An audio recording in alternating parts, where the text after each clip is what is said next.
Hello friends, welcome to Wifi Study changing the way of learning. स्वागत है आप सभी का इंडिया के number 1 study channel Wifi Study में। तो कैसे हैं आप लोग सभी, क्या हाल चाल है? आई होप सभी बहुत अच्छे हैं, शानदार हैं, जानदार हैं। आप लोग सभी जानते हैं डेली शाम को 4 बजे अपनी क्लास होती है और आज हम लोग पढ़ने वाले हैं हीट एंड टेम्परेचर। और आपकी जानकारी के लिए बता दूं, ये वाला जो चैप्टर है, आप लोगों ने जो साउंड चैप्टर पढ़ा है, इलेक्ट्रिसिटी चैप्टर पढ़ा है, लास्ट में जो भी 2-3 चैप्टर पढ़ा है उससे बहुत छोटा है ना। तो आपने दोस्तों कठिन वाला समय काफी निकाल लिया है, क्योंकि वो चैप्टर थोड़े से बड़े थे, 1 घंटे में नहीं हो पा रहे थे। 1 घंटे हम लोगों को एक्स्ट्रा 5 मिनट 10 मिनट लग रहे थे, बट ये वाला चैप्टर आप लोगों का काफी छोटा चैप्टर है। ठीक है, तो स्टार्ट करते हैं आज हीट एंड टेम्परेचर। जल्दी से बता दीजिए कैसे हो, है ना। और ये श्रृंखला आप लोग का दोस्तों जो भी इसका पार्ट थे वो मतलब उनके लिए बहुत बड़ी खुशखबरी, उनकी फिजिक्स जल्दी आने वाली है दोस्तों, है ना। मतलब पूरे दिमाग में सारे चैप्टर हो गए, 1-2 चैप्टर और बाकी है। ठीक है, चलिए स्टार्ट करते हैं। और मैं आपको बता दूं एमसीक्यू कहां पर हो रहे हैं आप लोगों के लिए। एमसीक्यू की तो बाहर आ रही है डेली 1 PM पे आप लोग की जो सीरीज है लेट्स क्रैक साइंस। यहां पर साइंस के हम लोग मोस्ट एक्सपेक्टेड क्वेश्चंस करते हैं और 2 बजे हम लोग क्या करते हैं, चैप्टर वाइज एमसीक्यू करते हैं। ठीक है, तो कल जो एमसीक्यू करेंगे वो हम लोग किसके करेंगे, हीट एंड टेम्परेचर के करेंगे। और आपको यहां पर हजारों बच्चों में अपनी रैंक देखने को मौका मिलता है। यहां पर आप लोग अपनी रैंक चेक कर सकते हो क्या आ रही है। तो क्या करना है, अनअकैडमी लर्निंग ऐप डाउनलोड करिए, गोल सेलेक्ट करिए, एसएससी एग्जाम, इसके स्पेशल क्लासेज में आइए दोस्तों। वहां पर मेरा नाम सर्च करिए, नीरज जांगिड, मुझे आप लोग फॉलो कर लो। यहां पर स्पेशल क्लास में आपको क्लास मिल जाएगी। ठीक है, जो भी क्लास आप लोग खोलोगे आप लोगों से पहले कोड पूछा जाता है, नीरज 11 कोड लगा के आप लोग इसको खोल सकते हो। ठीक है, और आपकी जानकारी के लिए बता दूं, मैं अनअकैडमी सब्सक्रिप्शन से जुड़ सकते हो। यहां पर आप लोगों को पूरे सारे सब्जेक्ट मिल जाएंगे, मैथ्स, रीजनिंग, पॉलिटी, हिस्ट्री, बिल्कुल डिटेल में सारे कोर्स हैं। हर क्लास की बेहतरीन पीडीएफ है, सभी टीचर्स की क्लास आप लोगों को यहां पर मिलती है। अनलिमिटेड एक्सेस है, कितनी भी बार देखो। बाइलिंगुअल कंटेंट होता है, जो कोर्स कंप्लीट हो चुका है आप लोग वो भी देख सकते हो। वीकली आप लोगों को टेस्ट सीरीज में मिलती है। ठीक है, तो आप लोग इसके लिए दोस्तों जब गेट सब्सक्रिप्शन करेंगे तो ये प्राइस आएगी आपके पास में, कोड लगा लीजिएगा नीरज 11, जिससे आप लोगों को डिस्काउंट मिल जाए। ठीक है, चलिए स्टार्ट करते हैं आज का।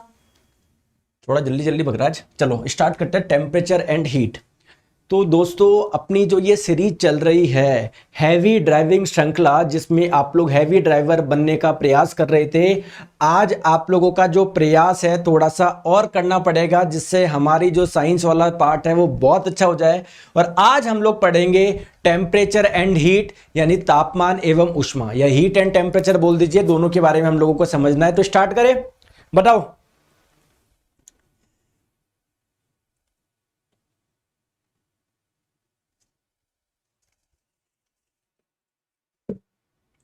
अरे स्टार्ट करें क्या, आ जाओ। तो सबसे पहले बात करते हैं सर, ये हीट क्या होती है, ऊष्मा क्या होती है। तो साउंड क्या था, एक प्रकार की एनर्जी थी। लाइट क्या थी, एक प्रकार की एनर्जी थी। सिमिलरली, कैसा लरली, सिमिलरली हीट भी क्या होती है मेरे प्यारे दोस्तों, एक प्रकार की एनर्जी होती है। तो सर इस एनर्जी का क्या फ्लो हो सकता है क्या, एक जगह से दूसरी जगह पर? बिल्कुल इस एनर्जी का फ्लो हो सकता है, यानी आप लोग बोल सकते हैं हाँ हीट का फ्लो हो सकता है। तो हीट का जो फ्लो होता है वो किस वजह से होता है, टेम्परेचर के डिफरेंस की वजह से। जैसे मैंने आप लोगों को एक छोटी सी बात बोली कि आप लोगों ने दोस्तों यहां पर गर्मा गर्म चाय बना के लेकर आए आप लोगों के लिए। ठीक है, इस चाय का तापमान मान लीजिए दोस्तों कितना है, 80 डिग्री सेल्सियस है, समझ गए। बाहर का टेम्परेचर मान लीजिए कितना है दोस्तों, 30 डिग्री सेल्सियस है। तो आप लोगों को पता है 80 डिग्री सेल्सियस तापमान है इस चाय का, बाहर का टेम्परेचर 30 डिग्री सेल्सियस है। तो यहां से हीट दोस्तों हाई टेम्परेचर से लो टेम्परेचर की फ्लो होती है। तो हीट क्या होती है आप लोगों की, एक प्रकार की एनर्जी है जो कहां से कहां पर फ्लो होती है, हाई टेम्परेचर से लो टेम्परेचर पे फ्लो होती है। तो आइए हीट के बारे में एक एक पॉइंट हम लोग समझते हैं, हीट के बारे में क्या क्या चीज इंपॉर्टेंट है। पहला पॉइंट डाल के लिखो दोस्तों, हीट क्या है, ये एक प्रकार की एनर्जी है दोस्तों, ऊर्जा का ही एक रूप है ना। ये क्या है आप लोगों का, एनर्जी का ही एक फॉर्म है, ऊर्जा का ही एक रूप है। और ये जो एनर्जी फ्लो होती है किस वजह से होती है दोस्तों, तापमान में अंतर की वजह से, है ना, टेम्परेचर डिफरेंस की वजह से ये हीट फ्लो होती है। दूसरा पॉइंट क्या हो जाएगा इसका, दूसरा पॉइंट है कि जो हीट होती है, ऊष्मा होती है, वो क्या बताता है। जैसे आपने बोला कि चाय के पास में सर 50 जूल एनर्जी है या 50 जूल हीट है, या आपने बोला कि इस लोहे के पास में 100 जूल हीट है, 100 जूल ऊष्मा है। तो ऊष्मा बेसिकली बताता क्या है, इधर आओ, जैसे मैंने आप लोगों को बोला कि एक कंटेनर है, मान लीजिए, ठीक है, एक ये कंटेनर है, एक डब्बा है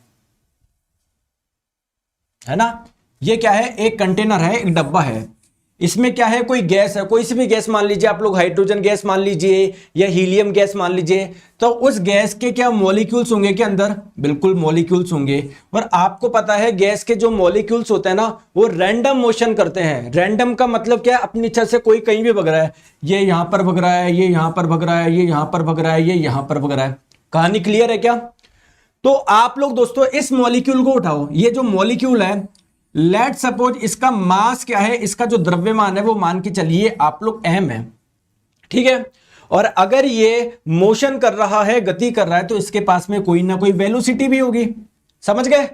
तो अगर कोई भी m मास की बॉडी जब v वेलोसिटी से मोशन करती है, तो उसके पास में जो काइनेटिक एनर्जी होती है उसका फॉर्मूला क्या होता है? उसका फॉर्मूला होता है 1/2 mv²। होता है या नहीं होता, मुझे बताइए, होता है या नहीं होता? होता है ना। तो ध्यान रखेंगे, आप लोगों को पता है। और अगर मैं एक छोटी चीज बोलूं, इसको आप लोग हीट दो, अगर इसको उष्मा दो, तो आप लोग छोटी सी बात बताइए, इसके जो मॉलिक्यूल्स होंगे क्या वो ज्यादा गति से गति करेंगे क्या? ज्यादा वेग से गति करेंगे क्या? अगर इनके पास में दोस्तों वेग ज्यादा होगा, इनके पास में वेग ज्यादा होगा, वेलोसिटी ज्यादा होगा, तो इनकी काइनेटिक एनर्जी भी ज्यादा होगी। यानी कहीं ना कहीं आप लोग बोल सकते हो, जो हीट होता है, उष्मा होता है, वो आपकी एनर्जी तो है ही। कौन सी एनर्जी है? तो वो किसी पदार्थ के परमाणुओं की, यानी एटम्स की या मॉलिक्यूल की टोटल काइनेटिक एनर्जी के बारे में बताता है। मतलब इसके पास में कुछ काइनेटिक एनर्जी है, इसके पास में कुछ काइनेटिक एनर्जी है, इसके पास में कुछ काइनेटिक एनर्जी है, इसके पास में कुछ काइनेटिक एनर्जी है। तो सारे मॉलिक्यूल्स के दोस्तों टोटल काइनेटिक एनर्जी देख लो कितनी आ रही है। मान लो एक की 1 जूल है, किसी की 2 जूल है, किसी की 3 जूल है, किसी की 2.5 जूल है, किसी की 1.25 जूल है, सबको जोड़ के मान लो 60 जूल आ रहा है। तो आप लोग बोलोगे कि इस गैस के पास में कितनी हीट है, कितनी उष्मा है? 60 जूल उष्मा है। क्लियर है क्या? ठीक है, नेक्स्ट पॉइंट की तरफ चलते हैं। नेक्स्ट पॉइंट आप लोगों को क्या बोला जा रहा है? अब बात आती है सर हीट को किस में मेजर करोगे आप लोग? तो हीट क्या है? एक प्रकार की एनर्जी है। एनर्जी को क्या आप लोग जूल में मेजर करते हो क्या? जूल में मापते हो क्या? बिल्कुल मापते हो। लेकिन हीट के लिए हम लोग एक यूनिट और यूज करते हैं, जिसको हम लोग बोलते हैं कैलोरी। समझ में आ गया बात को? तो एक चीज ध्यान रखेंगे, जूल क्या है? हीट की SI यूनिट है, जबकि कैलोरी क्या है? CGS यूनिट है। CGS यूनिट का मतलब क्या है? आपको पता है CGS पद्धति में किसी भी लंबाई को सेंटीमीटर में नापते हैं, समझ लो। कोई द्रव्यमान होता है उसको ग्राम में नापते हैं। तो सिमिलरली दोस्तों इस पद्धति में जो हीट को नापा जाता है वो कैलोरी में नापा जाता है। अगर आप लोगों से कोई पूछे कैलोरी में और जूल में क्या संबंध है, आप लोग बोलेंगे एक कैलोरी में 4.18 जूल होते हैं, या लगभग आप लोग बोल सकते हैं 4.2 जूल होता है। अरे क्लियर है क्या? कोई दिक्कत, कोई परेशानी? चले आगे, चलिए चले, चलो। सर इसके नोट से पुलिस की तैयारी कर सकते हैं? बिल्कुल कर सकते हैं दोस्तों, आपके जहां पर साइंस आती है सभी की तैयारी कर सकते हो आप। अब हीट के बारे में आपको थोड़ा बहुत समझ में आया कि चलो सर हीट क्या है? एक प्रकार की ऊर्जा है। कैसे एक जगह से दूसरी जगह पे फ्लो होती है? सर टेम्परेचर में डिफरेंस की वजह से फ्लो होती है। अगर किसी के पास में हीट है, कोई गर्म चीज है, उसके पास में हीट ज्यादा होती है, तो हीट ज्यादा होने का मतलब क्या है? उसके मॉलिक्यूल बहुत ज्यादा गति कर रहे हैं, उसके मॉलिक्यूल के पास में जो गतिज ऊर्जा है वो बहुत ज्यादा है। तो ये तो बात करी थी हमने हीट की। अब बात करते हैं दोस्तों टेम्परेचर की, यानी तापमान की।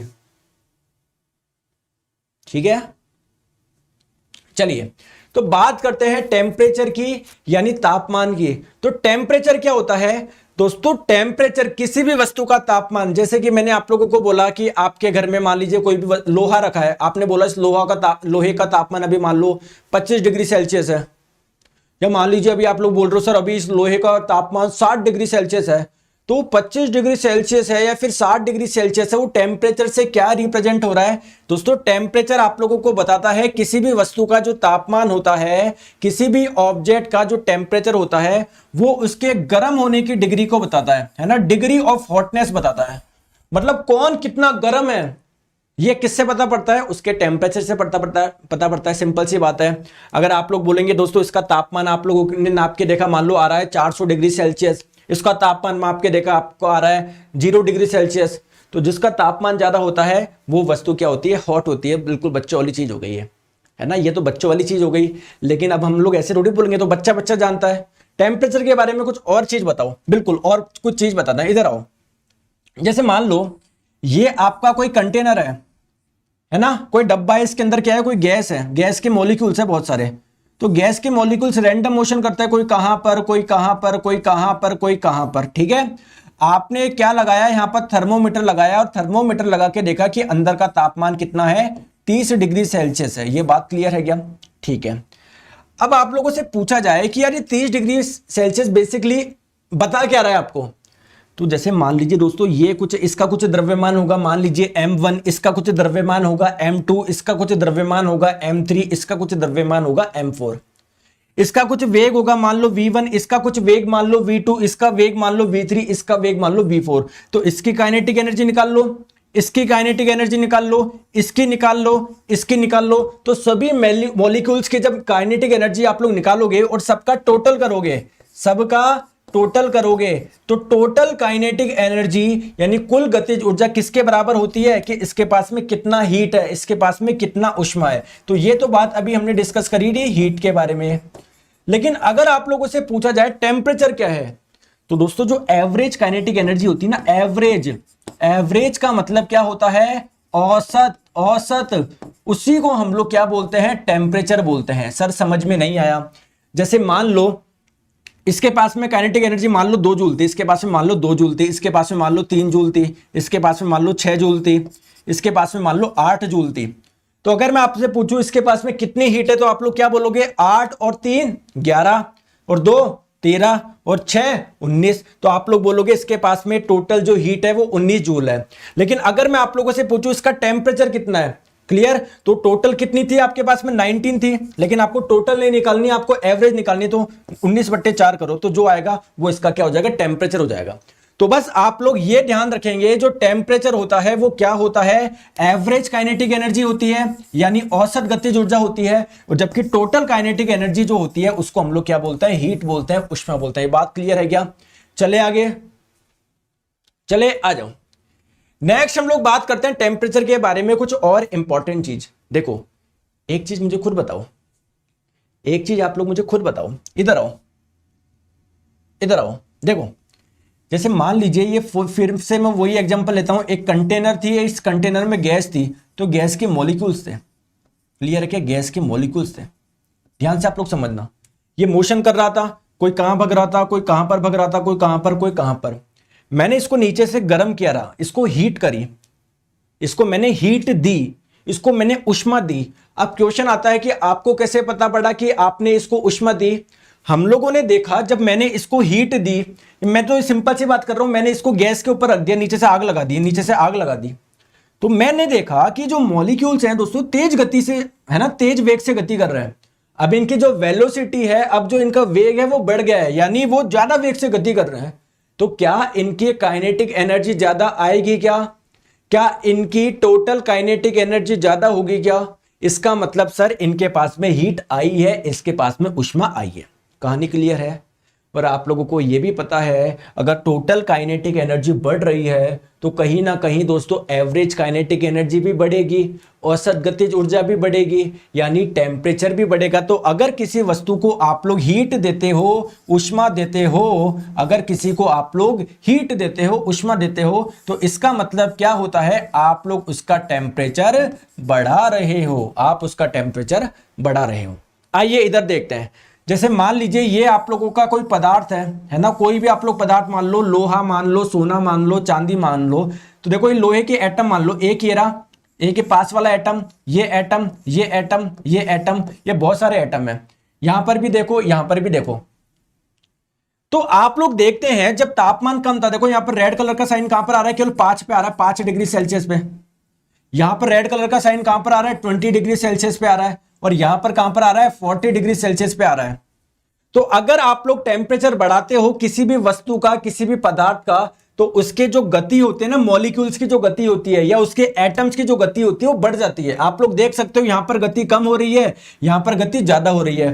तो इसीलिए तो आप लोगों का टेम्परेचर का जो संबंध है कहीं ना कहीं एवरेज काइनेटिक एनर्जी से, औसत गतिज ऊर्जा से है। क्योंकि देखो यहां पर टेम्परेचर ज्यादा है, इसका मतलब इनकी थोड़ी गति काइनेटिक एनर्जी बढ़नी चाहिए थी। आप लोग देख भी सकते हो बढ़ रहे हैं। कहानी क्लियर है क्या? चले चलो आ जाओ। नेक्स्ट हम लोग बात करते हैं कि सर जो टेम्परेचर का मेजरमेंट होता है वो किस में हम लोग करते हैं। दोस्तों आप लोग सेल्सियस में भी कर सकते हैं, आप लोग फ़ारेनहाइट में भी कर सकते हैं, आप लोग केल्विन में भी कर सकते हैं। अगर आप लोगों से पूछे टेम्परेचर की ऐसा यूनिट क्या है, अगर आप लोगों से कभी पूछा जाए टेम्परेचर की ऐसा यूनिट क्या है, तो टेम्परेचर की ऐसा यूनिट होती है दोस्तों केल्विन। गलती से आप लोग सेल्सियस को मत बोल देना। क्लियर है क्या? अब सर इससे क्वेश्चन कैसे आते हैं, आइए मैं आपको बताता हूं। इसमें क्वेश्चन में आप लोगों से यह पूछा जाता है, कोई टेम्परेचर दे देगा आपको, लेट से 70 डिग्री सेल्सियस है, इसको फ़ारेनहाइट में बदल के बताओ, या 80 आप लोगों का केल्विन है, इसको फ़ारेनहाइट में बदल के बताओ। ठीक है, तो आइए मैं आप लोगों को बताता हूं। देखो सबसे पहले एक चीज आप लोगों को ध्यान रखनी होगी, वाटर का जो फ्रीजिंग टेम्परेचर होता है। अब आप लोग बोलोगे सर ये तो बच्चे वाली चीज है, अभी आपको पता पड़ेगा जब हम लोग रिलेशन निकालेंगे ना, तो उसमें ये एक चीज काम में आएगी। देखो वाटर आपको पता है फ्रीज कहां पर होता है, 0 डिग्री सेल्सियस पे। मतलब पानी को ठंडा करोगे ठंडा, अगर वो 0 डिग्री सेल्सियस पहुंच जाएगा तो वो जमना स्टार्ट हो जाएगा। या दोस्तों पानी को गर्म करोगे तो 100 डिग्री सेल्सियस पर दोस्तों वाटर जो होता है वो बॉईल होना स्टार्ट हो जाता है। यानी ये वाटर का क्या हो गया, बॉइलिंग पॉइंट हो गया, क्वथनांक हो गया। क्वथनांक का मतलब क्या है, वो वाला तापमान जहां पर वो उबलना स्टार्ट करता है। और फ्रीजिंग पॉइंट क्या हो गया, 0 डिग्री सेल्सियस, इसको हिंदी में हिमांक बोलते हैं, मतलब जहां पर वो जमना स्टार्ट कर देगा। यही सेम चीज जब हम लोगों ने फ़ारेनहाइट में निकाली तो हम लोगों ने क्या देखा, वाटर का जो फ्रीजिंग पॉइंट था, यानी पानी का जो हिमांक था वो था 32 डिग्री फ़ारेनहाइट। और यहां पर जो वाटर का बॉइलिंग पॉइंट था, क्वथनांक था, वो कितना था, 212 डिग्री फ़ारेनहाइट। अब दोस्तों मुझे एक चीज बताओ, इस वाले केस में कितने भाग है, 0 से लेकर 100 तक कितने भाग है? अरे कितने भाग है, 100 भाग है क्या? तो मैंने यहां पर लिख दिया 100 पार्ट है। देखो हर पे एक पे लाइन होती है, हर एक पे ना ऐसे लाइन होती है, तो टोटल कितने भाग हो गए आप लोगों के वाटर के फ्रीजिंग पॉइंट, यानी आपके जल के हिमांक और जल के क्वथनांक के बीच में कितने भाग हो गए? सर 100 भाग हो गए। ये बात समझ में आई है, नहीं आई? और अगर आप लोगों से पूछा जाए, है ना, ये आपसे एग्जाम में पूछा जाता है कई बार कि फ़ारेनहाइट स्केल की बात करें तो जो वाटर का फ्रीजिंग पॉइंट है और वाटर का जो बॉइलिंग पॉइंट है, इसके बीच में कितने भाग है? तो दोस्तों 212 में से 32 करके देख लो, इसमें कितने भाग है, 180 भाग है। अब आप लोग बोलेंगे सर ये बता क्यों रहे हो, अभी थोड़ी देर में समझ में आएगा, टेंशन मत लो, अभी याद रखो आप लोग। अब हम लोग बात करते हैं दोस्तों केल्विन स्केल में। तो हम लोगों ने देखा पानी का जो फ्रीजिंग टेम्परेचर होता है वो कितना होता है आप लोगों का, 0, ये कहां पर गया, हाँ 273 केल्विन होता है। फ्रीजिंग पॉइंट का मतलब क्या है, या मेल्टिंग पॉइंट का मतलब, फ्रीजिंग पॉइंट, इसको फ्रीजिंग पॉइंट करो, फ्रीजिंग पॉइंट का मतलब क्या है, हिमांक, जहां पर वो जिससे नीचे वो जमना स्टार्ट कर दे। ठीक है, और बॉइलिंग पॉइंट का मतलब क्या है, क्वथनांक, जिसके ऊपर वो उबलना स्टार्ट कर दे। ठीक है, तो वाटर का जो बॉइलिंग पॉइंट होता है केल्विन स्केल में कितना होता है, 373 होता है। अब दोस्तों इनके बीच में स्केल कितनी है, 100 स्केल है ना। अब मुझे एक चीज बताओ, मैं आप लोगों से एक छोटी सी बात पूछ रहा हूं, आपको दोस्तों चेंज करना है सेल्सियस को केल्विन में, या केल्विन को फ़ारेनहाइट में, या फ़ारेनहाइट को सेल्सियस में, तो आप लोगों को एक संबंध निकालना होगा, एक रिलेशन निकालना होगा। ये रिलेशन हम लोग कैसे निकालेंगे दोस्तों, यहां पर मैंने सीधा रिलेशन लिख दिया है, बट ये निकलता कैसे है ये मैं आपको बताऊं या नहीं बताऊं? अरे बताऊं या नहीं बताऊं? तो ये आपको बताने की कोई जरूरत नहीं है ना, बाकी आपकी इच्छा है, नहीं सर बताओ। वैसे 1-2 बच्चे इच्छुक होंगे, बाकी तो यहाँ पर चैटा चाटी चल रही है आपकी। सर क्लास का टाइमिंग चेंज हो गया क्या? बिल्कुल क्लास का टाइमिंग चेंज हो गया। कल सुबह 4 बजे तक होती थी इससे पहले, अब शाम को 4 बजे हो गई, है ना। इससे पहले सुबह 4 बजे होती थी, अब शाम को 4 बजे हो गई।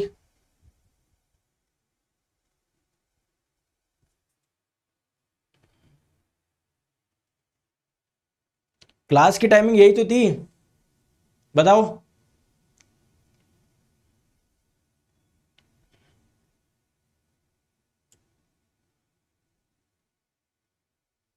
क्लियर है? चलो आ जाओ, देखो समझो, इधर आओ। आप लोग तो दोस्तों सीधे फॉर्मूला याद रखो, ये वाला सीधा फॉर्मूला याद रख लो। क्या होता है, C/5 बराबर K-273/5 बराबर F-32/9 बराबर R/4। ये R क्या दोस्तों, एक और स्केल होती है जिसको हम लोग बोलते हैं रूम ईयर स्केल, है ना, रूम ईयर। अब मान लीजिए आप लोगों को एग्जाम में बोला जाए कि आपको सेल्सियस में दिया हो कोई तापमान, आपको केल्विन में निकालना हो तो इन दोनों को बराबर रख देना। फ़ारेनहाइट में दिया हो केल्विन में निकालना हो तो इन दोनों को बराबर रख देना। केल्विन में दिया हो आपको फ़ारेनहाइट में निकालना हो तो इन दोनों को बराबर रख देना। जैसे करके बताता हूं आपको। चलिए बताएं, 100 डिग्री सेल्सियस को आप लोगों को केल्विन में बदलना है, आपको केल्विन में बदलना है। तो किस किस में संबंध चाहिए? सेल्सियस में और केल्विन में चाहिए, इसमें और इसमें चाहिए। तो अब इन दोनों को आप लोग बराबर कर दो, ठीक है। तो C/5 बराबर K माइनस 273/5 करो दोस्तों। 5 से 5 कट जाएगा तो ये कितना आ जाएगा? K बराबर कितना आ जाएगा? C plus 273। तो आपके पास में सेल्सियस कितना था? सेल्सियस 100 था ना, तो दोस्तों रख दो इधर 100। तो 100 में जब 273 जोड़ दोगे तो कितना केल्विन आ रहा है? 373 केल्विन आ रहा है। तो इधर आ जाएगा 373। क्लियर है क्या? और करके बताइए। मैंने आप लोगों को बोला छोटी सी बात, अब देखो, अब इतना बड़ा बड़ा भी मत कर दो, 5 से 5 कट ही रहा है तो आप लोगों को पता है। सिंपल सी बात ध्यान रख लो, जब भी आप लोगों को सेल्सियस को केल्विन में बदलना है ना, उसमें सिंपल सा आप लोग 273 ऐड कर दो। 273 ऐड कर दो, क्या बन जाएगा? वो केल्विन बन जाएगा। कहानी क्लियर है क्या? सिर्फ और सिर्फ आप लोग 273 ऐड कर दो, वो आप लोगों का केल्विन बन जाएगा। अब मैंने आप लोगों को बोला कि -40 डिग्री सेल्सियस है, -40 डिग्री सेल्सियस है, इसको आप लोग बदल के बताइए केल्विन में, सॉरी इसको आप फ़ारेनहाइट में बदल के बताइए। आप लोग फ़ारेनहाइट में बदल के बताइए। तो अभी आपको संबंध किस में चाहिए? सेल्सियस में और फ़ारेनहाइट में, इसमें और इसमें चाहिए। तो इन दोनों को बराबर रखो। आपने बराबर रखा C/5 बराबर F माइनस 32/9। सेल्सियस कितना दिया हुआ था? -40 दिया हुआ था, यहां पर लिख दीजिए -40/5 बराबर F माइनस 32/9। समझ गए बात को? अब 40 आपका कैंसिल होता है 5 से, कितने बार में? 8 बार में। तो 9 इधर जाएगा, -8 × 9 -72 is equals to F minus 32। तो F की वैल्यू कितनी आ जाएगी? 32 - 72। ये भी -40 आ रहा है और आप लोगों का ये भी -40 है। मतलब -40 एक ऐसा नंबर है जो सेल्सियस में रख लो या फ़ारेनहाइट में रख लो बराबर ही आ रहा है। तो ये क्वेश्चन आप लोगों से पूछा जाता है एग्जाम में कि ऐसा कौन सा निम्नलिखित में से कौन सा ऑप्शन ऐसा है जो सेल्सियस स्केल में और फ़ारेनहाइट स्केल में दोनों में बराबर आएगा। तो सर ये कैसे पता पड़ेगा? इधर आओ, आप क्या करो, दोनों को बराबर रख ले, दोनों बराबर चाहिए ना। तो आप मान लो वो नंबर x है तो इधर भी x रख दो, इधर भी x रख दो। जब सॉल्व करोगे ना तो x का मान -40 आ जाएगा। समझ गए क्या बोलना चाह रहा हूं मैं? चलिए आगे। चलिए अब आगे हम लोग बात करते हैं next, heat transfer. Sir heat transfer कैसे होती है? आप लोगों को ये तो पता पड़ गया, हीट ट्रांसफर हाई टेम्परेचर से लो टेम्परेचर की ओर होता है। बट हीट ट्रांसफर के भी दोस्तों 3 प्रकार होते हैं, तीनों में से किसी भी प्रकार से हो सकता है हीट का ट्रांसफर, ठीक है। तो बेसिकली हीट ट्रांसफर का, या कहीं ना कहीं मैं बोलूं एनर्जी ट्रांसफर के 3 मोड होते हैं, ठीक है। या तो वो दोस्तों आप लोग का जो हीट ट्रांसफर हो रहा है वो कंडक्शन से हो सकता है, जिसको हम लोग हिंदी में बोलते हैं चालन।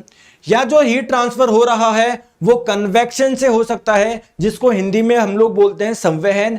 या वो हीट ट्रांसफर किससे हो सकता है? रेडिएशन से हो सकता है, जिसको हम लोग हिंदी में बोलते हैं विकिरण। इन तीनों में क्या डिफरेंस है आइए मैं आपको समझाता हूं, और ये तीनों आपके एक ही जगह में बता देता हूं। देखो क्या होता है, सिंपल सी बात समझो, इधर आओ। देखो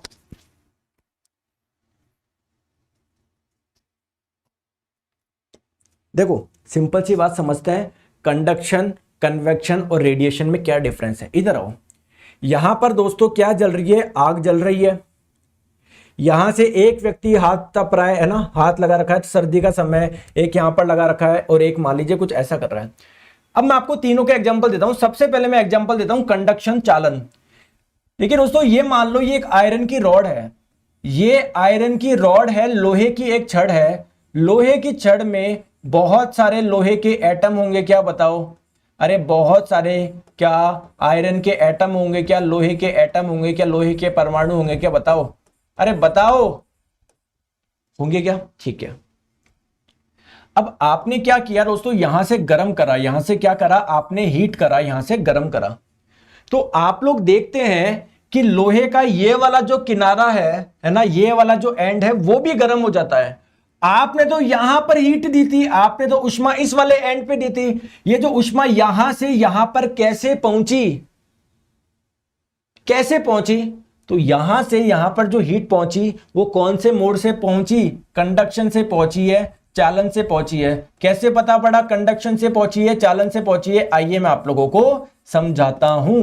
देखो, जब आपने इसको हीट करा होगा तो ये एटम के पास में एनर्जी आई होगी क्या, जरा बताइए। अगर एटम के पास में एनर्जी आई होगी तो इसको नाचने का मन कर रहा होगा, ये नाच रहा, जुन जुन जुन जुन जुन जुन, मतलब वाइब्रेट कर रहा है, जुन जुन जुन जुन। फिर पास वाले को टक्कर दिया, जुन जुन जुन जुन, फिर पास वाले को, फिर पास वाले को, फिर पास वाले को, फिर पास वाले को। तो जो नाचना इसके पास में था, जो एनर्जी इसके पास में थी, वो एनर्जी कहीं ना कहीं इसके पास में आ गई क्या? तो कंडक्शन में क्या होता है, जो एनर्जी का ट्रांसफर होता है, हीट का ट्रांसफर होता है, वो किस वजह से होता है? जो मॉलिक्यूल्स होते हैं, जो एटम्स होते हैं, उनके वाइब्रेशन की वजह से। किसकी वजह से? लिख लो यहां पर, एटम के वाइब्रेशन की वजह से। एटम, परमाणु के वाइब्रेशन की वजह से, कंपन की वजह से। क्या बात समझ में आई क्या कि कंडक्शन में कैसे हीट का ट्रांसफर होता है? क्लियर है? चलिए अब नेक्स्ट हम लोग बात करते हैं, कन्वेक्शन समझते हैं। नेक्स्ट हम लोग समझते हैं संवहन। आइए यहां पर आप लोग समझिए। तो देखो यहां पर तो कंडक्शन हो रहा है। कैसे हो रहा है? मान लीजिए ये कोई एक रॉड थी, एक छड़ थी, आपने ये वाला किनारा गर्म करा, इसके जो एटम्स थे वो ऐसे करे वाइब्रेट, पास वाले को, फिर पास वाले को, फिर पास वाले को, पास वाले को, पास वाले को, पास वाले को। तो हीट एक एंड से सर दूसरे एंड पे जा रही है। क्लियर? तो ये तो आप लोगों को क्लियर हो गया कंडक्शन का। अब हम लोग समझते हैं कन्वेक्शन यानी संवहन में क्या होता है। देखो इधर आओ, ये आग जल रही है, आपके हाथ और इसके बीच में क्या एयर है क्या? अरे बीच में एयर है क्या, वायु है क्या? मुझे बताओ। अरे एयर है क्या, वायु है क्या? बिल्कुल है। तो दोस्तों एयर की यानी वायु की जो लेयर इस हीट के कांटेक्ट में आएगी, इस आग के कांटेक्ट में आएगी, क्या उसका टेम्परेचर ज्यादा होगा क्या? अरे उसका टेम्परेचर ज्यादा होगा क्या? बिल्कुल सर, टेम्परेचर ज्यादा होगा। टेम्परेचर ज्यादा होने की वजह से ध्यान रखोगे दोस्तों, डेंसिटी क्या होती है? कम होती है। घनत्व क्या होता है? कम होता है। तो इन वाली लेयर का डेंसिटी क्या हो जाएगा? कम हो जाएगा। घनत्व कम हो जाएगा, हल्की हो जाएगी, ये जाएगी ऊपर और ऊपर वाली जाएगी नीचे। फिर इनका टेम्परेचर बढ़ेगा, डेंसिटी कम होगी, ये जाएगी ऊपर, ऊपर वाली नीचे। तो दोस्तों गरम गरम वाली जो चीज है वो ऊपर जा रही है क्या? तो ये अपने साथ में हीट को लेकर जा रही है। ठंडी वाली नीचे आएगी, फिर इससे हीट लेगी, फिर ये ऊपर लेके जाएगी। तो दोस्तों आप लोग देख पा रहे हो, एयर के सर्कुलेशन की वजह से हीट का ट्रांसफर हो रहा है। इसी मोड को हम लोग बोलते हैं कन्वेक्शन यानी संवहन। नेक्स्ट हम लोग बात करते हैं सर रेडिएशन में क्या होता है। दोस्तों कोई भी हॉट बॉडी होती है ना, हॉट बॉडी का मतलब क्या है? जिसका तापमान ज्यादा है, मान लो 50 degree, 70 degree, 80 degree, 100 degree Celsius. तो कोई भी हॉट बॉडी होती है वो अपने में से क्या निकालती है? रेडिएशंस निकालती है, विकिरण निकालती है। अब आप लोग बोलेंगे सर ये रेडिएशन क्या होती है? रेडिएशन कुछ भी नहीं होती दोस्तों, एक प्रकार की वेव होती है, तरंग होती है। और कल मैंने आपको बताया था वेव दो प्रकार की होती है, एक होती है मैकेनिकल वेव यानी यांत्रिक तरंग, और एक होती है इलेक्ट्रोमैग्नेटिक वेव यानी विद्युत चुंबकीय तरंग। तो कोई भी आप लोगों की हॉट बॉडी होती है जिसका तापमान ज्यादा होता है, वो अपने अंदर से क्या निकालता है? रेडिएशंस निकालता है। और दोस्तों रेडिएशन क्या होती है? एक प्रकार की इलेक्ट्रोमैग्नेटिक वेव होती है यानी विद्युत चुंबकीय तरंगे होती है। और दोस्तों ये जो वेव होती है ना, अपने साथ में क्या लेके चलती है? एनर्जी लेके चलती है, अपने साथ में ऊर्जा लेके चलती है। तो ये वाली वेव्स जहां पर भी टकराती है, लेट सपोज आप लोग यहां पर खड़े हो तो आप पे टकराएगी, वहां पर एनर्जी रिलीज करती है, जिससे आप लोगों को गर्म एहसास होता है। ठीक है, जैसे आप लोगों को पता है सन है, सन का टेम्परेचर बहुत ज्यादा है ना, तो अगर टेम्परेचर ज्यादा है ये भी अपने में से रेडिएशंस निकालेगा क्या? विकिरण निकालेगा क्या? रेडिएशन क्या है? एक प्रकार की तरंगे हैं जिनके पास में क्या होती है? हीट होती है। अपने साथ में ये हीट लेके आते हैं, अपने साथ में एनर्जी लेकर आते हैं। तो जिस सरफेस पे ये टकराएंगे वहां पर क्या करते हैं? हीट को रिलीज करते हैं, उस सरफेस को क्या कर देंगे? गर्म कर देंगे। तो तीनों मैंने आप लोगों को मोड बताए हीट ट्रांसफर का। क्लियर है? क्लियर है? चले आगे। तो आइए एक एक को थोड़ा सा और डिटेल में समझते हैं। ये तो मैंने आप लोगों को थोड़ा बेसिक मतलब ओवरव्यू दे दिया। आ जाइए एक एक को हम लोग समझते हैं। सबसे पहले मैं बात करता हूं कंडक्शन के बारे में। ठीक है, देखो पहली बात तो ध्यान रखना है, देखो सीधे यहां पे चलो, कंडक्शन में इधर चलो, इधर आओ। ये है आपका कंडक्शन। ये मान लीजिए दोस्तों एक लोहे की छड़ थी, आयरन की मान लीजिए रॉड थी। तो कोई भी आप लोगों का आयरन की रॉड होगी, उसमें बहुत सारे आयरन के एटम्स पाए जा रहे होंगे क्या? पाए जा रहे होंगे क्या? तो आपने क्या करा, जब इसके एक किनारे को गर्म करा तो आपने देखा ये वाला किनारा भी गर्म हो गया। आपने हीट दी थी, यहां पर हीट पहुंच गई यहां पर, तो हीट का यहां से यहां पर हीट कैसे चली गई? हीट का ट्रांसफर कैसे हो गया? तो ये वाला सबसे पहले मैं बता रहा हूं कंडक्शन यानी चालन। चालन में क्या होता है? ये दोस्तों जो एटम्स होते हैं, जो परमाणु होते हैं, जैसे आपने हीट दी, इनके पास में एनर्जी आ गई। देखो स्टार्टिंग में आप लोग ध्यान से समझना, भी रुको इस डायग्राम को देखना। स्टार्टिंग में देखो इनके पास में कोई एनर्जी नहीं थी, हिल रहे थे क्या ये? अरे हिल रहे थे क्या? इनके पास में, बेचारों के पास में कोई एनर्जी थी नहीं। तो बात करते हैं इन स्टार्टिंग में किसी के पास में भी एनर्जी नहीं थी, किसी के पास में भी, ना यहां वाले एटम के पास में ना यहां वाले एटम के पास में। बट जैसे ही आपने इसको हीट दी, इसका मतलब आपने एक प्रकार से एनर्जी दी, तो ये क्या करे? वाइब्रेट करे, ये हिलना स्टार्ट हो गए। ये पास वाले को लाया, फिर ये पास वाले को, फिर पास वाले को, फिर पास वाले को, फिर पास वाले को। तो एनर्जी एक एंड से दोस्तों दूसरे एंड पे पहुंच रही है। और ये कौन सी एनर्जी है? हीट एनर्जी है। तो हीट एनर्जी एक एंड से दूसरे एंड पे जो ट्रांसफर हो रही है, ये कौन सा प्रकार है? कंडक्शन है, चालन है। क्लियर है क्या? क्लियर है क्या? तो बोल सकते हो दोस्तों मॉलिक्यूल के टकराव की वजह से, या फिर आप लोग बोल सकते हो एटम के वाइब्रेशन की वजह से, मॉलिक्यूल्स के वाइब्रेशन की वजह से, क्योंकि जब ये वाइब्रेट करेंगे धन धन धन धन, फिर पास वाले को टक्कर मारेंगे ना। चलो आ जाओ, नेक्स्ट हम लोग बात करते हैं दोस्तों कन्वेक्शन में, यानी संवहन में क्या होता है। संवहन का दूसरा एग्जांपल लेते हैं। आइए, जैसे मान लीजिए यहां पर कोई कंटेनर है, नीचे आप लोगों ने दोस्तों कुछ आग लगा दी। आग क्या बोले यार, आग नहीं बोलेंगे इसको, है ना, मतलब आपने इस पे रख दी, कुछ किसी बर्नर पे रख दी आपने, है ना। अभी को ध्यान से समझो, आप लोग के दोस्तों लिक्विड की लेयर है ना, तरल की क्या होती है दोस्तों? डिफरेंट डिफरेंट सतह होती है।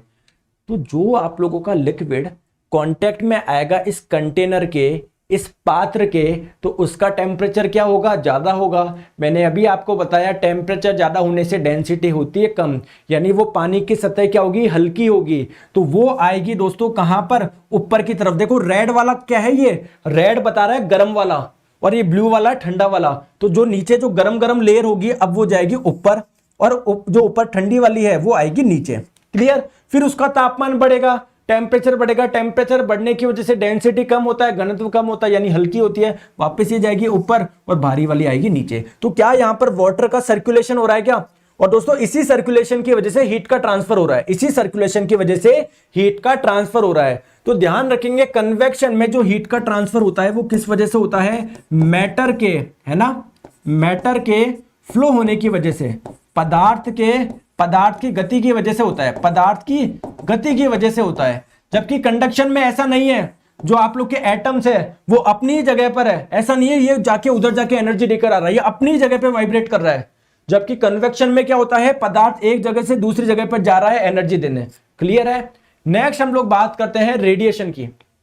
रेडिएशन दोस्तों, रेडिएशन में ध्यान रखिएगा, रेडिएशन में क्या है? सिंपल सी बात, देखो ये वाला एग्जांपल मैंने दे दिया। मान लीजिए आप लोग यहां पर कोई चीज जल रही है ना, कोई भी आप लोगों ने मान लीजिए अंदर कुछ चीज जला रखी है, तो एयर के जो पार्टिकल्स के कांटेक्ट में आएंगे उनका तापमान बढ़ेगा, तापमान बढ़ने की वजह से उनकी डेंसिटी कम होगी, वो जाएगी ऊपर, ऊपर वाले आएंगे नीचे ना। तो मैंने पहले वाले एग्जांपल में समझा दिया, वही वाला है। नेक्स्ट हम लोग बात करते हैं दोस्तों रेडिएशन में क्या होता है। देखो रेडिएशन में सिंपल सी बात क्या है, कोई भी हॉट बॉडी होती है जिसका तापमान ज्यादा होता है, वो अपने में से क्या एमिट करते हैं? रेडिएशन एमिट करते हैं। अपने में से क्या निकालते हैं? विकिरण निकालते हैं। ये रेडिएशन क्या होती है सर? ये एक प्रकार की तरंग होती है। कौन सी तरंग होती है? इलेक्ट्रोमैग्नेटिक वेव, विद्युत चुंबकीय तरंगे। ये विद्युत चुंबकीय तरंगे क्या होती है? जिनको आगे चलने के लिए कोई माध्यम नहीं चाहिए। अगर वहां पर निर्वात हो, निर्वात का मतलब क्या है? एयर भी नहीं हो ना, तब भी वो आगे ट्रेवल कर लेते हैं। और दोस्तों अपने साथ में क्या लेके चलते हैं? एनर्जी लेके चलते हैं। तो जिस सरफेस पे टकराते हैं वहां पर अपनी एनर्जी को रिलीज करते हैं, उस सतह को क्या कर देते हैं दोस्तों? ये गर्म कर देते हैं। तो सिंपल सी बात है, क्या दिक्कत है इसमें? क्लियर? तो ये आप लोगों का हो गया रेडिएशन के द्वारा हीट का ट्रांसफर। और रेडिएशन में ध्यान रखिए, फिर से मैं बता रहा हूं आप लोग का, बेसिकली जो रेडिएशन होता है ना, जो विकिरण होता है, ये कुछ भी नहीं है, एक प्रकार की विद्युत चुंबकीय तरंगे होती है। ये तरंगे जो होती है किस गति से गति करती है? इस बार के एनटीपीसी में क्वेश्चन पूछा गया था कि रेडिएशन जो होती है, विकिरण होती है, किस गति से गति करते हैं? जो प्रकाश की गति होती है ना, प्रकाश की गति कितनी होती है? 3 × 10⁸ मीटर पर सेकेंड। तो ये जो रेडिएशन होते हैं ना, जो किसी भी गर्म वस्तु से जो रेडिएशन निकल रहे हैं, विकिरण निकल रहे हैं, उनकी भी गति क्या होती है? इतनी होती है। क्लियर है क्या? चलिए अब आप लोग को ध्यान रखना है, कल भी मैंने बताया था, जो लाइट वेव होती है, प्रकाश की तरंग होती है, वो भी क्या होती है? एक इलेक्ट्रोमैग्नेटिक वेव होती है, विद्युत चुंबकीय तरंगे। इनको भी आगे चलने के लिए किसी की जरूरत नहीं पड़ती। और जो आप लोग की साउंड वेव होती है ना, ध्वनि वेव, वो कौन सी होती है? मैकेनिकल वेव होती है, यांत्रिक तरंगे। उनको आगे चलने के लिए कोई ना कोई माध्यम चाहिए, वो निर्वात में से गति नहीं कर सकते हैं। तो दोस्तों ये प्यारा सा छोटा सा चैप्टर था, आपने बहुत मेहनत कर ली। साउंड आपने सवा घंटे पढ़ लिया, इलेक्ट्रिसिटी पढ़ लिया, परेशान हो गए थे। तो आपके दोस्तों फिजिक्स के बिल्कुल छोटे छोटे मुन्ने मुन्ने टॉपिक बचे हैं। तो आज मैंने आपको हीट एंड टेम्परेचर पढ़ाया। कल मैं इसके प्रीवियस ईयर में पूछे गए क्वेश्चंस करवा दूंगा, लिंक मैंने आपको लाइव चैट में डाल दिया है। तो दोस्तों एक दो चैप्टर अपने बचे हैं फिजिक्स के, जैसे कल हम लोग कर लेंगे। कल मैं आपको करवाता हूं nuclear fusion and nuclear fission, नाभिकीय संलयन और नाभिकीय विखंडन, क्योंकि इससे भी बहुत क्वेश्चन आते हैं। मॉडरेटर वगैरह है ना, ग्रेफाइट वगैरह सारी चीज आपको कल समझ में आ जाएगी और अपनी फिजिक्स हो जाएगी दोस्तों पूरी कंप्लीट। फिर कौन से स्टार्ट करेंगे? अब आपके मन में बताओ क्या चाहते हो, इसके बाद में क्या स्टार्ट करें फिजिक्स के बाद में? अरे फिजिक्स के बाद में क्या स्टार्ट करें, जल्दी से बताओ। फिजिक्स के बाद में क्या चाहते हो? सर ये स्टार्ट करो, आप जो बोलोगे वो स्टार्ट कर देंगे।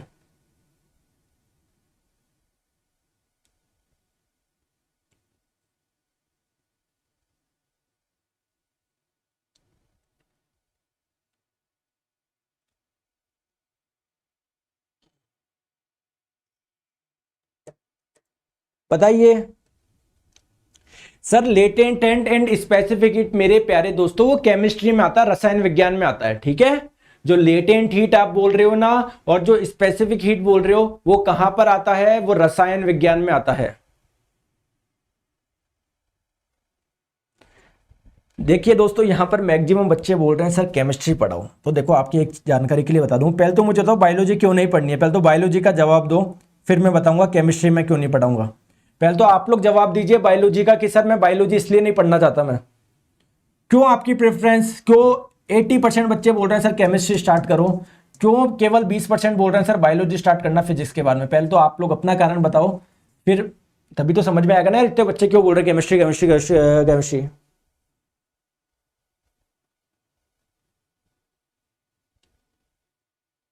पहले तो आप अपना कारण बताइए, फिर मैं अपने कुछ पॉइंट्स बताऊंगा।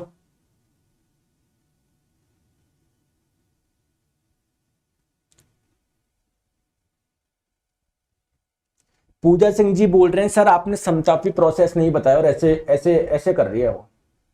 ये समतापी जो प्रोसेस है, सम आयतनिक जो प्रोसेस है, रुद्धोष्म में जो प्रोसेस है, ये आपके केमिस्ट्री के गैस के नियम में आता है। ये क्लियर है क्या?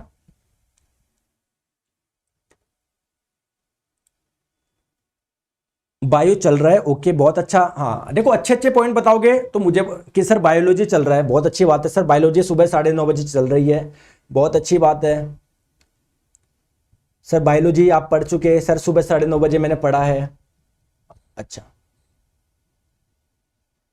सर सुबह 9:30 बजे बायोलॉजी पढ़ रही है, बहुत अच्छा पॉइंट आपने बताया। केमिस्ट्री मोर टफ, देखो टफ वगैरह कुछ भी नहीं है, ये वाले मत बोला करो केमिस्ट्री टफ है। टफ तो आपका फिजिक्स भी था। अब देखो इधर आ जाओ, इधर आ जाओ। बायोलॉजी सुबह चल रही है 9:30 बजे। अभी अपना टॉपिक चल रहा है एनिमल किंगडम, जंतु जगत। 2 दिन में ये हो जाएगा, बॉटनी हो जाएगा और प्लांट किंगडम हो जाएगा। ये 2-3 टॉपिक बचे हैं, तो बायोलॉजी तो वहां पर भी खत्म हो जाएगी, तो स्टार्ट तो वहां पर भी केमिस्ट्री होगी। फिर क्या करोगे? 2 जगह केमिस्ट्री थोड़ी चलाएंगे अपन। तो ध्यान से समझो दोस्तों, मैं फिजिक्स के बाद में यहां पर स्टार्ट करूंगा बायोलॉजी। अब आपके मन में क्वेश्चन आएगा सर मैंने तो अभी भी पढ़ी है बायोलॉजी, ऐसे मत करो, पूरी पढ़ चुका हूं मैं। तो दोस्तों पहली बात आपको पता है, पर तो पहले फिजिक्स भी चुके हो, बट हर बार मैं नया कंटेंट लेकर आता हूं, अलग प्रकार से लेकर आता हूं। मेरा वादा है जब शाम को 4 बजे मैं बायोलॉजी पढ़ाऊंगा तो आपको लगेगा यार सर बहुत कुछ चीजें नई सीखी है। नई का मतलब है बिल्कुल डिफरेंट तरीके से रिप्रेजेंटेशन होगा। अगर आपने पहले से पढ़ रखा तो बहुत अच्छा फायदा होगा, रिविजन तो होगा ही, कुछ नई चीजें सारी दिमाग में, और फिर उसके क्वेश्चन भी करते हुए चलोगे। क्योंकि केमिस्ट्री दोस्तों इसके बाद मैं केमिस्ट्री स्टार्ट करूंगा यहाँ पर। अरे समझ में आ रही है क्या बात को समझ में आ रही है क्या? तो आप लोग ये ना सोचो कि सर मैं बायोलॉजी पढ़ चुका हूं, हमेशा आपको नया कंटेंट मिलेगा, बहुत मजा आएगा। और साथ में दोस्तों आपको चैप्टर वाइज एमसीक्यू भी तो करने हैं ना बायोलॉजी के। क्लियर? तो अभी मैं केमिस्ट्री स्टार्ट नहीं कर सकता क्योंकि 4 दिन 5 दिन बाद में हम लोग वहां पर स्टार्ट करेंगे, फिर वो चीजें कॉन्फ्लिक्ट करेगी। तो यहां पर मैं बायोलॉजी स्टार्ट कर रहा हूं, लेकिन फिर मैं बोल रहा हूं दोस्तों कंटेंट बिल्कुल डिफरेंट होगा। आप लोग जो सुबह पढ़ चुके हो बहुत अच्छी बात है। अगर आप पढ़ चुके हो सर, आप नहीं पढ़ना चाहते तो कोई दिक्कत की बात नहीं है कि सर मैं एक बार मेहनत कर चुकी हूं या मेहनत कर चुका हूं सुबह सर बायोलॉजी पढ़ रहा हूं मैं 2 महीने से। तो अगर आप लोग नहीं लेना चाहते तो कोई दिक्कत की बात नहीं है, बट अगर जो लेना चाहते हो तो आप लोग का समय खराब नहीं होगा 1 घंटा, क्योंकि बिल्कुल डिफरेंट होगा, नया कंटेंट होगा, वैल्यू एडिशन होगी उसमें। कंटेंट आप लोग देखते बोल दोगे अरे सर ये स्लाइड पुरानी वाली नहीं है, स्लाइड नई वाली है सर। क्योंकि मुझे सेम स्लाइड पढ़ाने में तो मुझे भी मजा नहीं आता यार, मैं बार बार वही सेम स्लाइड पढ़ा के ले जाऊं, मेरे को भी मजा नहीं आएगा। ऑब्वियसली बात है, कुछ नया पढ़ेंगे, मजेदार पढ़ेंगे, है ना। और ऑब्वियसली उतना डिटेल में नहीं पढ़ पाएंगे जितना सुबह 9:30 बजे पढ़ा है, बट हाँ शॉर्ट टाइम में सब कुछ कवर करेंगे हम लोग, ठीक है। केमिस्ट्री कम समझ में आता है मनीष वर्मा जी, समझ में तो तुम्हें बायोलॉजी भी कम आता था, फिजिक्स भी आता था, बट आपने पढ़ा तो आया ना समझ में।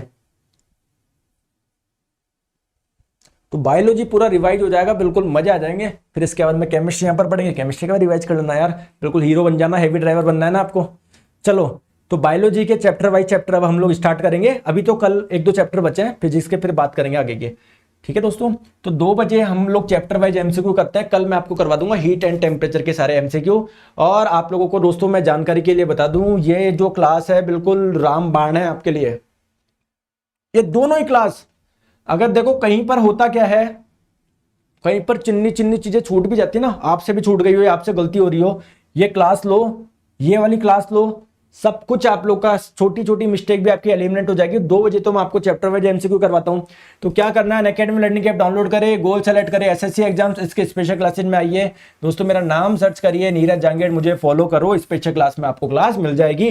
जो भी क्लास आप लोग खोलोगे आप लोगों से कोड पूछा जाता है, कोड आप लोग लगाइएगा नीरज 11 और आप लोग कर दीजिएगा अनलॉक। दोस्तों अनअकैडमी सब्सक्रिप्शन से जुड़ सकते हो, सिलेक्शन एक सब्जेक्ट से नहीं होगा, कंप्लीट प्रिपरेशन करनी पड़ेगी। सारे सब्जेक्ट आप लोग को मिले यहाँ पर मिल रहे हैं, पॉलिटी, हिस्ट्री, ज्योग्राफी, इकोनॉमिक्स, सब कुछ शानदार। आप लोगों को हर क्लास की पीडीएफ मिलेगी, अनलिमिटेड एक्सेस है, कितनी भी बार देखो, सभी टीचर्स की क्लास है, बाइलिंगुअल कंटेंट है, जो कोर्स कंप्लीट हो चुका वो भी देख सकते हो, वीकली टेस्ट सीरीज भी आप लोगों को मिलेगी। तो एसएससी एग्जाम्स का गेट सब्सक्रिप्शन करिए, यहाँ पर प्राइस आ जाएगी, कोड लगाइए नीरज 11, आप लोगों को यहाँ पर डिस्काउंट मिल जाएगा। जो भी क्लास आप लोग खोलोगे, मतलब है ना, मैं आपको बोल रहा हूं जब भी आप सब्सक्रिप्शन लोगे तो 1 साल पे दोस्तों भी 4 महीने का एक्स्ट्रा और मिल रहा है, ठीक है। और एसएससी और बैंक का कॉम्बो चाहते हो तो केवल और केवल 7,999 में, यार इससे ज्यादा क्या लोगे, बच्चे की जान लोगे क्या, 21% ऑफ मिल रहा है आपको, नीरज 11 कोड लगा के आप लोग ज्वाइन कर लीजिएगा, ठीक है। चलिए गुरुजी क्लास का टाइम टेबल बता दो मेरे प्यारे दोस्तों। शाम को 4 बजे एक क्लास में 1 चैप्टर, और एक अगले 2 बजे उसके मैं एमसीक्यू करा रहा हूं, और 1 बजे मैं आप लोगों का मिक्स क्वेश्चन के एमसीक्यू कराता हूं, ठीक है। चलिए एक बच्चा बोल रहा है सर प्रॉपर्टी ऑफ मैटर बताओ। अरे यार ये केमिस्ट्री का टॉपिक है, ठोस अवस्था, द्रव अवस्था, गैस अवस्था, जो फिजिक्स वाली है ना वो इधर बताएंगे। वो मैकेनिकल प्रॉपर्टी बोलो आप, जो फिजिक्स वाला चैप्टर बोल रहे हो ना आप उसको मैकेनिकल प्रॉपर्टी बोलो, केवल प्रॉपर्टीज मत बोलो। तो पढ़ाएंगे अभी, मैंने बोला ना, मैंने 1-2 क्लास बची अभी, तो न्यूक्लियर फिजन, न्यूक्लियर फ्यूजन है, फिर इलास्टिसिटी वगैरह, ये सब चीजें बताएंगे। टेंशन को लेते हो तुम, ठीक है। चलिए थैंक यू सो मच, मिलते हैं कल सुबह 9:30 बजे यूट्यूब पर। एनिमल किंगडम पढ़ा रहा हूँ, बहुत बहुत बहुत इंपॉर्टेंट है आपका, और हम लोग 2 बजे अनअकैडमी पे एमसीक्यू करेंगे, ठीक है। Thank you so much.